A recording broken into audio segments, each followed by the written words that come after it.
أحييكم بتحية أهل الجنة دعواهم فيها سبحانك اللهم وتحيتهم فيها سلام. السلام عليكم ورحمة الله وبركاته.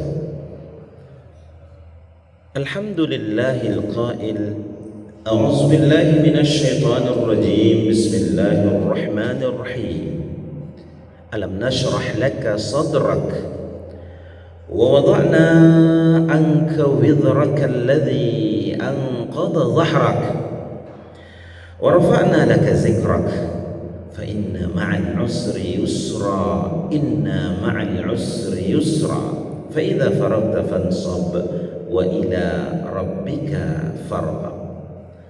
أشهد أن لا إله إلا الله وأشهد أن محمدا رسول الله أرسله الله عز وجل بشيرا ونذيرا وداعيا إلى الله وبإذنه وسراجا منيرا.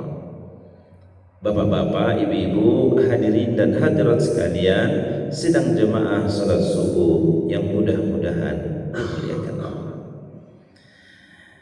Ini adalah hari-hari pembuktian bahwa berhasil atau tidaknya Ramadan kita. Dan kita masih dalam suasana lebaran Idul Fitri. Di antara amalan yang sering kita lakukan adalah saling bermaafan, menunjukkan kelapangan hati, keluasan jiwanya.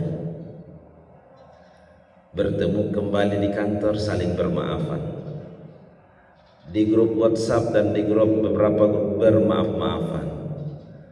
Tadi pengurus masjid kita, taqabbalallahu minna wa minkum, juga minta maaf.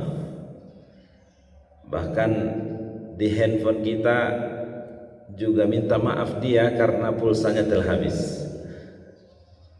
Kita masukkan ATM ke mesin ATM, juga ATM-nya minta maaf karena sudah ditarik, habis dia kan, mohon maaf.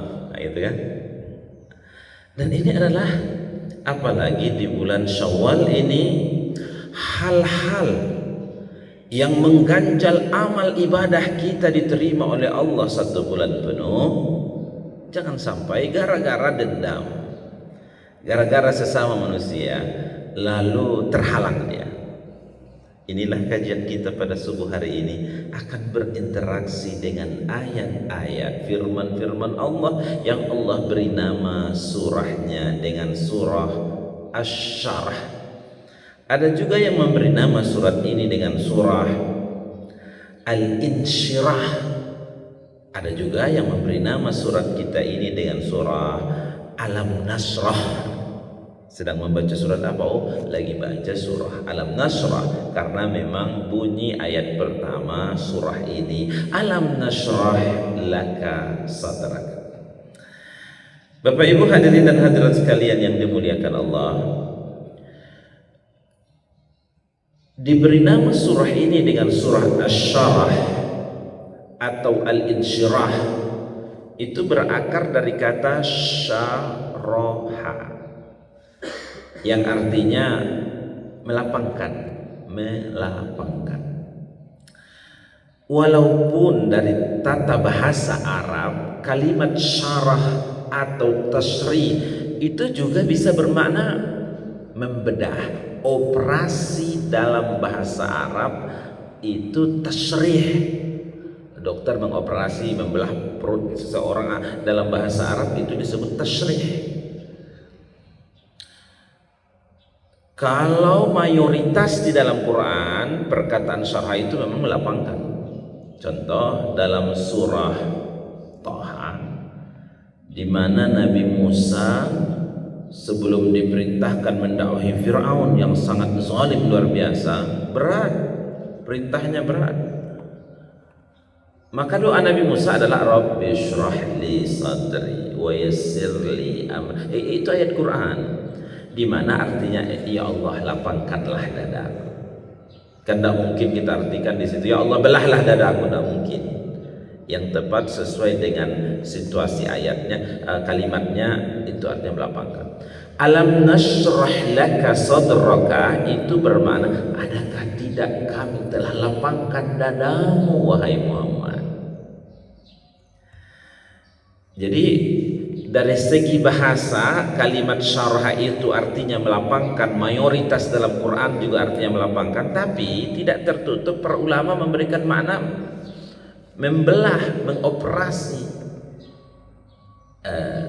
Bisa dilihat nanti Bapak Ibu dalam sirah nabawiyah ada satu peristiwa yang terjadi pada Nabi Muhammad sebelum dia Isra Mi'raj. Datang laki-laki kepada dia lalu membelah dadanya. Nama peristiwanya Syaqqus Sadr. Memang ada malaikat yang datang lalu membelah dadanya, membersihkan seluruh kotoran-kotorannya, jadi bersih, jadi lapang. Memang ada. Sehingga itulah yang menyebabkan sebagian ulama tafsir mengartikan alam nashrah laka sadrak, adakah tidak dulu kami telah belah dadamu wahai Muhammad. Tapi memang mayoritasnya ini artinya melapangkan. Alam nashrah laka sadrak, adakah tidak kami telah lapangkan hatimu, dadamu wahai Muhammad. Jadi Bapak Ibu hadirin sekalian yang dimuliakan Allah, Nabi Muhammad itu adalah orang yang paling lapang dadanya, paling luas hatinya. Lawan dari lapang hati apa? Sempit. Sempit. Orang yang sempit hatinya, sempit dadanya, ini masalah. Jadi Bapak Ibu sekalian, kalau kita masalah dengan Allah, bertaubat, beribadah, mengiringi dengan amal soleh, taubatan nasuha, selesai. Tapi kalau terkait dengan orang lain, bertobat aja kepada Allah, belum bisa. Sehingga dalam syariat agama minta maaf atau maafkan dia, atau maafkan dia.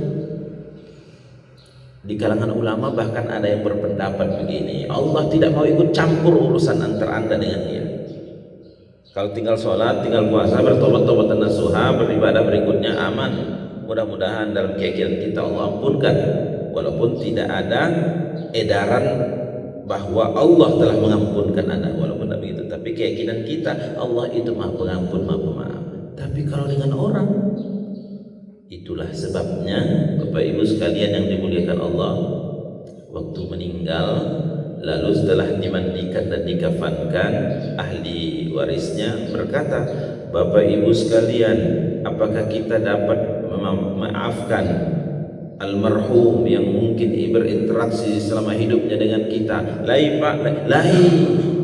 Tapi di ujung itu ada satu lagi informasinya Bapak Ibu, kalau ada hutang piutang, kalau ada yang terkait dengan interaksi maliyah atau harta benda yang belum terselesaikan selama hidupnya, maka kami dari pihak ahli waris, nama, nomor WA gitu, datang ke tempat kami, bawa data otentik atau bukti-bukti, kita selesaikan.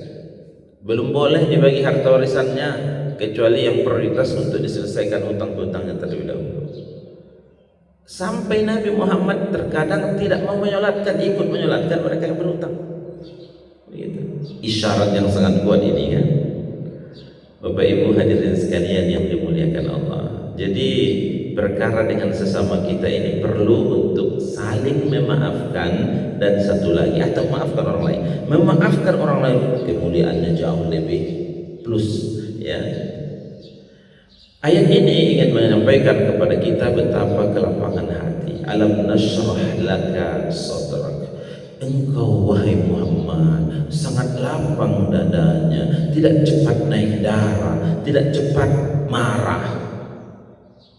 Kalau sempit, itu yang kita katakan orang yang sempit hatinya, dinasihati saja sedikit, 3 hari 5 hari tidak mau bersafaat, padahal nasihat kebaikan untuk dirinya. Tapi kalau hati lapang, hati luas, seluas samudra, sedalam samudra. Bagaimana kalau dalam samudranya? Ambil batu lemparkan, lama itu baru jauh, baru sampai ke dasar lautan. Justru dia berterima kasih kepada yang menasihatinya. Justru dia berterima kasih dengan yang memberikan nasihat. Bapak Ibu yang dimuliakan Allah, alam nashrah laka sadrak wa wada'na anka wizrak alladhi anqadha dhahrak. Kata Allah, kami telah letakkan beban berat allati anqadha dhahrak, yang kami pikulkan di atas pundakmu wahai Muhammad. Ayat kedua, sekarang ayat kedua. Wa wada'na artinya kami telah letakkan. Anka wizra, kami telah letakkan beban berat. Kalimat wizraka itu berakar dari kata wizr, waw, zai dan ro. Pada mulanya wizr ini artinya adalah gunung, itu dalam bahasa. Kenapa wizr gunung itu disebut dengan wizr? Karena gunung itu berat. Walaupun Bapak Ibu, kalau di sebelah kita ini kiri kanan gunungnya tinggi-tinggi, walaupun kita melihat Gunung Pangilun itu kecil, tapi kalau ingin membuktikan angkat, coba angkat, bisa angkat, berat. Gunung Pangilun di Padang, Gunung Padang lebih kecil gunungnya berbanding yang kiri kanan ini. Tapi kalau diangkat tidak bisa, berat.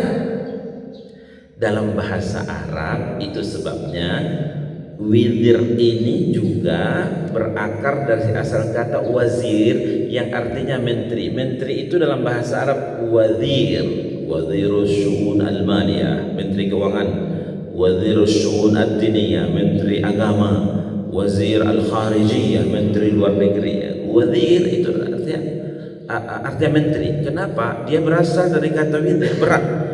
Kenapa menteri itu disebut dengan wazir? Berat. Oleh karena itu pekerjaan menteri bukan pekerjaan enteng, ringan, berat. Tapi kalau ada menteri meringan-ringankan, tidak becus kerjanya, baiknya diturunkan dia jadi menteri, jangan jadi menteri dia. Perkataan wizr dalam Al-Quran muncul itu tidak hanya mengartikan beban berat, tapi juga wizr itu diartikan dalam bahasa Al-Quran artinya dosa. Contohnya ayat yang muncul, la taziru waziratun wizra ukhra, seseorang tidak mewariskan dosa orang lain. Kenapa wizr itu disebut dosa dalam ayat ini? Iyalah karena dosa itu sangat memberatkan kita nanti di akhirat, merepotkan kita. Jangan bilang ada dosa kecil, kan itu simpel saja kok, itu dosa kecil. Kalau kecil jadi banyak, besar juga. Satu dosa saja itu cukup melelahkan, meletihkan kita di akhirat. Jangan coba-coba, jangan main-main dengan dosa. Bapak Ibu hadirin sekalian yang dimuliakan Allah. Wa wada'na anka wizra. Lalu alladzi anqadha dhahrak, yang telah kami pikulkan di pundak Nabi Muhammad. Anqadha itu berakar dari kata naqid. Apa artinya?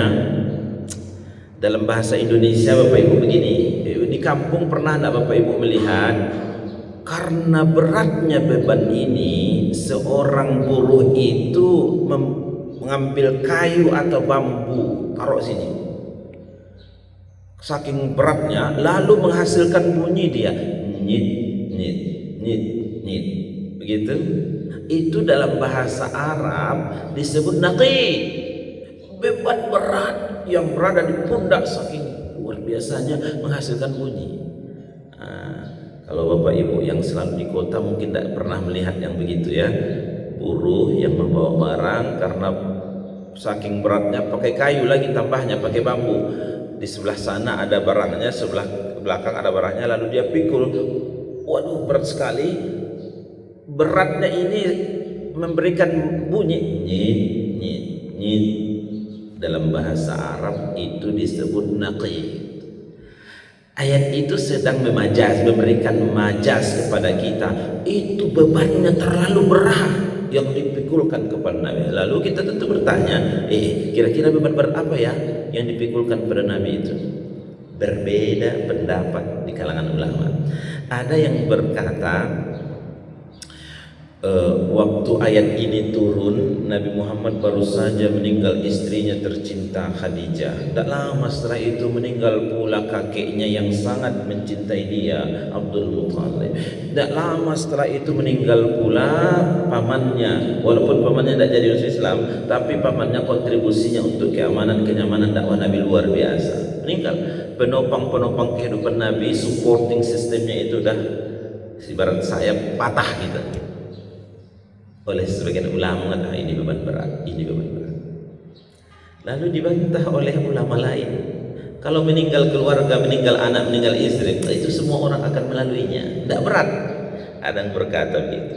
Lalu pendapat yang kedua, beban berat yang dimaksud ini ayat-ayat yang turun itu. Ayat-ayat yang turun pada Nabi itu mengandung perintah, mengandung larangan, mengandung ini kan, sehingga ada rekomendasi. Setiap ayat-ayat yang turun itu ada rekomendasi, ada peristiwa-peristiwa yang harus menjadi solusi. Jadi ini berat begini. Ada yang berpendapat begitu, tetapi ada juga yang menyanggahnya. Nah, semua ayat-ayat itu sama. Pasti ada peristiwa yang melatar belakangi, ada rekomendasi yang harus dikerjakan. Semuanya ayat sama. Lalu ada pendapat yang ketiga, dan ini yang lebih terkuat katanya. Apa itu? Kondisi umat. Bagaimana menggeser dari jahiliyah itu kepada berakhlak, kepada Islamnya. Itu berat. Bapak Ibu yang dimuliakan Allah Subhanahu wa taala, kita suasana berlebaran, bagaimanakah tugas-tugas kita di masyarakat untuk menggeser kejahiliahan modern? Berat juga Bapak Ibu sekalian. Apa yang ada di zaman jahiliyah dulu ada sampai sekarang. Cuma dulu tidak ada internet. Nah, sekarang ada internet. Dibalut dengan kemasan kekinian. Jahiliyah juga namanya, tapi jahiliyah modern. Firaun juga di zaman dulu ada Firaun juga. Firaun modern, tidak dengan nama Firaun, tetapi dengan nama-nama yang hadir pada zaman ini. Lalu ayat berikutnya, wa rafa'na laka zikraka. Bapak Ibu yang dimuliakan Allah, kami telah tinggikan penyebutan namamu wahai Muhammad. Bapak Ibu, jadi beban berat yang ditimpakan kepada pundak Nabi bila dikerjakan dengan sungguh-sungguh, dilakukan dengan baik, pada akhirnya insya Allah berakhir dengan nyaman. Kali ini Allah mengatakan kami telah tinggikan penyebutan namamu wahai Muhammad. Sebelumnya Nabi Muhammad yatim piatu. Sebelumnya Nabi Muhammad terombang-ambing, keluarga banyak meninggal. Tapi bagaimana sekarang? Warfa'na laka zikra. Di kalangan ulama tafsir, cara melihat Nabi itu namanya ditinggikan mudah saja Bapak Ibu. Minimal 5 kali sehari semalam nama Nabi pasti panggil. Di menara-menara setiap masjid di seluruh dunia, pasti ada nama Nabi dipanggil. Asyhadu anna Muhammadar Rasulullah. Tidak sah lah syahadat seseorang, sholat orang tidak sah kalau tidak disebut nama Nabi. Tahiyatul asyhadu an la ilaha illallah wa asyhadu anna, harus disebut nama Nabi. Kalau ditinggalkan tidak sah, batal. Itu saja. Yang kedua Bapak Ibu sekalian yang dimuliakan Allah Subhanahu wa taala, bukan hanya karena nama Nabi disebutkan waktu azan, waktu iqamah, lalu itu ditinggikan, bukan hanya itu, tapi memang kemuliaan, kehebatan akhlak Nabi itu luar biasa. Bahkan kalaupun yang menelitinya bukan orang Islam, tapi penelitian dilakukan dengan secara objektif, akan menemukan hasilnya bahwa Nabi Muhammad manusia teragung yang tidak pernah ada tandingannya. Bapak Ibu yang dimuliakan Allah, itu sudah dilakukan penelitiannya oleh orang-orang Muslim yang secara objektif memberikan penilaian Nabi Muhammad manusia teragung. Major Hart ini adalah seorang peneliti dari Prancis, meliskan sekian nama tokoh-tokoh terkemuka dunia, 100 tokoh, lalu diliskan hasil risetnya apa? Tidak ada yang mampu menandingi kehebatan Nabi Muhammad sebagai tokoh utama. Major Heart, Thomas Carlyle. Thomas Carlyle itu dia ahlinya penelitian tentang perbandingan agama, lalu menyimpulkan Nabi Muhammad manusia teragung yang tidak bisa dibandingkan dengan siapa. Marcus Dodd, peneliti yang melihat dari kepahlawanan Nabi Muhammad SAW, itu hasil akhirnya juga adalah seperti demikian. Mana ada seorang pemimpin perang yang ia tampil selalu di depan, mana ada ketua pemimpin tapi di depan kalau berperang. Pemimpin sekarang takut mati, kalau dulu adalah mencari mati supaya mendapat surga. Nabi Muhammad contohnya. Bapak Ibu hadirin sekalian yang dimuliakan Allah, bagi kita orang beriman, salutnya kepada Nabi itu double, 2 kali.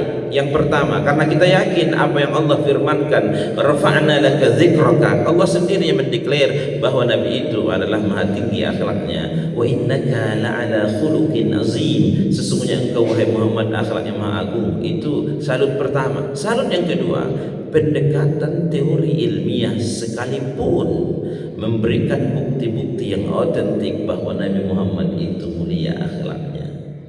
Kalau soal maaf-maafan, ya Allah, Bapak Ibu sekalian yang dimuliakan Allah, pergi ke Taif.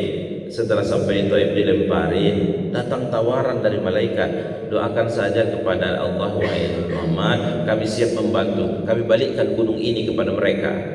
Apa jawaban Nabi? Tidak usah, mereka tak ngerti. Mana tahu suatu waktu nanti anak cucu mereka akan menjadi orang-orang beriman kepada Allah. Sekarang 150-200 km dari kota Makkah ke Taif, Muslim semua di Taif. Nabi Muhammad SAW lagi sholat, lalu ada orang menaruh teh onta. Gimana kira-kira di masjid? Teh onta taruh kepalanya. Apa yang dilakukan Nabi? Kalau pribadi Nabi saja yang diganggu, dibiarkan, diserahkan saja sama Allah, ya kan? Lalu sampai Fatimah mengetahui dan membersihkannya dengan baik, lalu Nabi Muhammad melanjutkan sholatnya. Bapak Ibu yang dimuliakan Allah SWT, dalam peristiwa hijrahnya Nabi, karena Nabi tidak dapat, lalu ada iklan, siapa yang dapat Nabi hidup atau mati, 1000 ekor unta di tangan. Itu hadiahnya. Dikejar, dapat, Nabi dapat, tersungkur orang itu, dibantu oleh Nabi untuk mendirikannya kembali.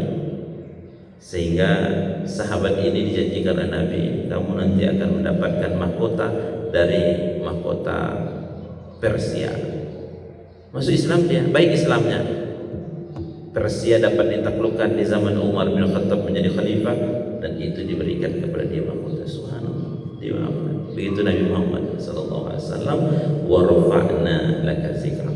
Maka ayat berikutnya, fa inna ma'al usri yusra, inna ma'al usri yusra. Sesungguhnya bersama kesulitan itu pasti ada kemudahan. Sesungguhnya bersama kesulitan itu pasti ada kemudahan. Laboratorium kehidupannya, lihatlah Nabi Muhammad susah awalnya, Nabi Muhammad dibenci.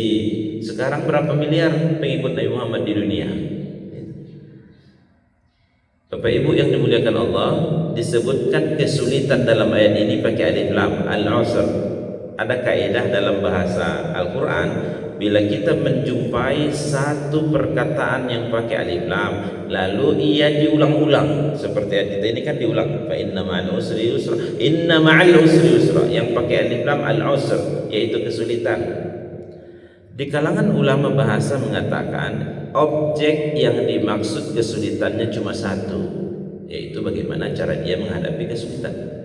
Tapi kalau Allah menyampaikan satu perkataan dengan tidak pakai alif lam dan diulang-ulang, yang tidak pakai alif lam, yang diulang kemudahan, maka inna ma'al usri yusr, inna ma'al usri yusr, kemudahan tidak pakai alif lam. Bila diulang-ulang itu objeknya banyak, bisa 1, bisa 2, bisa 3, bisa 4, bisa 5. Jadi Bapak Ibu sekalian, apa yang Allah inginkan maksudnya sini, kalau ada masalah jangan lari dari masalah, berusaha sekuat tenaga untuk menyelesaikan masalah. Karena ada masalah, itu ingin menunjukkan beberapa hikmah setelah masalah itu berakhir. Ada 2, 3, 4, 5 kemudahan yang sangat luar biasa.